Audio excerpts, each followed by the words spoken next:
Alright, like, click, subscribe, do all that. You already know what time it is. It's Netflix time. This was called Dark City Beneath the Beat. In this documentary, TT the artist captures the irreplaceable bounce and infectious beats of a Baltimore club scene that demands to be seen and heard. So if you didn't know, this is my 100th episode of doing Netflix reviews, you know what I'm saying? And I figured why not talk about the city I come from. David Dup, you already know what it is. Be more representing all day 24/7. So spoiler alert, let's get it. My opinion about Baltimore, I'm gonna put it to you like this. It's good and bad. Fucking murders and drugs, all that shit. Other than that, I love my city. And I will rap it till the day I die. Plain and simple, you already know. So this documentary is basically about a story being told through club music and interpretive dance. Classic light rail coming from Camden Yards Stadium. Most people catch it downtown, takes them all the way out to Hunt Valley.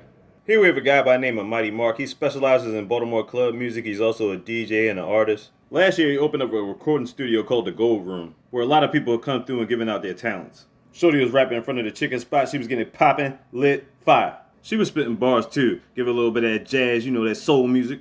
Here we have a guy by the name of Meek B Chillin'. He gives the youth a place to recognize their talent and, you know, utilize their skills and make a profit off it. This is where the parties used to jump off at all the time. The Paradox, or people just called it the Docks. Sometimes we call it the Tunnel. And why do we used to call it the Tunnel? Because those roads that actually stood over top of the building, you know what I'm saying? It made you feel like you was going through a subway tunnel. So that's why we call it the Tunnel. Then we get a montage of people dancing. I don't want to play the music in the background because they might monetize the video or something like that. But bottom line is, it's a lot of Baltimore club music. And if you ever heard real club music, you know exactly what I'm talking about. Bottom line, Paradox was the shit. Docs used to open up around like 11 o'clock. Sometimes we stayed till like 5, 6 in the morning and shit. I can tell you honestly, I was damn near in that bitch like every weekend for real. Here we have a lady that goes by the name of TT the artist. She actually came from South Florida, I think, but then came up to Baltimore, you know what I'm saying? Like her role model was K Swift. So let me talk a little bit about DJ K Swift for y'all that don't know. She's basically the Michael Jordan of Baltimore club music. Now K Swift tragically passed away back in 2008. Here's a little fun fact for you. She graduated from Randallstown High School. It's about 20 feet away from my mom's house. I was supposed to go to Randallstown. I went to Milford Mill Academy, but anyway, that's a whole nother story. She talked about her hardships and trying to get the Baltimore scene popping. Of course, people was hating on her at first because she wasn't really from here, you know what I'm saying, from Florida and all that. But, you know, you got to respect her vision and creativity, you know what I'm saying? One of the cornerstones of downtown Baltimore is a place called Lexington Market. We get a lot of our food from down here, son. They used to have some banging ass barbecue turkey wings, son. Now, as of right now, they've torn it down, but they are under reconstruction. They're rebuilding the Lexington Market, and they're building it like right next door. Not sure why they did it. Maybe the building was getting old or something. I don't know. Baltimore is good and bad. Unfortunately, stuff like this happens out here too. I won't delve too much into the Freddie Gray stuff, but you get the point. We have another guy by the name of Terry, TSU Terry, you know what I'm saying? He's got his own dance squad too. He's been helping out the local youth any way that he can, setting up programs in schools for the kids to go to. They used to dance by the harbor. They were one of the biggest dance groups in history, but you know, right about now, everything's been shutting down, so it's like a lot of things been closing up. Like when COVID hit, you could actually find parking spaces downtown. That has never happened in the history of anything going downtown in Baltimore. This guy right here, he runs a youth center. He also runs a spot for dancing where they can announce the king and queens of Baltimore. I'll talk more about him later on. They had this spot where they would host talent shows, and let me tell you, these girls was getting it in. Like, no, seriously. Giving the motherfucking business on stage for real. Chilling in the Patapsco area. Yeah. And if you're in that area, you know about Patapsco Flea Market. It's usually open on the weekends. You pay like a quarter to get in, but it's a bunch of shit they got in there. It's just lit. We get another montage of dancing. I wish I could play the music in the background for real. Unfortunately, we're also known as the murder capital. I mean, like, we have so many killings out here for no reason. Legit, no reason. And then we get a little montage from that. I'm not even gonna lie to you. I know that big chain has symbolism, but it's still fucking hilarious. And now let's talk about one of the wildest areas in Baltimore. Ladies and gentlemen, Cherry Hill. We get a couple stories from these guys about one wanted to be in music. The one in the black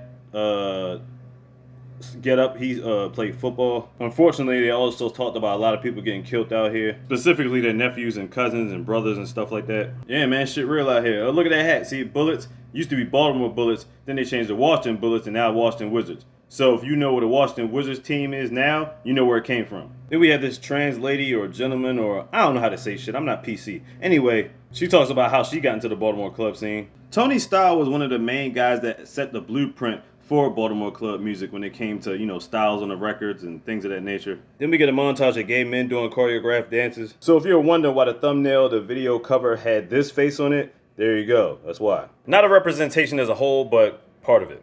Here we have Black Star, also a producer, DJ, everything like that. So if you were ever in a Baltimore club and you hear Tona,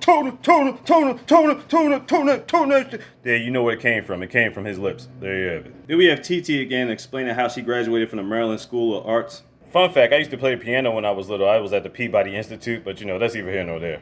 And now to the Patapsco Arena. Got a lot of kids dance battling to become the queen or king of B-more, and they go in full-fledged when it comes to the dancing. Yeah, niggas out here get busy in these streets. I ain't gonna tell you who won, but it came down to these two. But anyway, that's besides the point. Here he gives a tribute to the one and only Fat Girl. Susie Mack, aka Fat Girl, was the queen of Baltimore like 8 years ago, but unfortunately she passed away. She died way too early.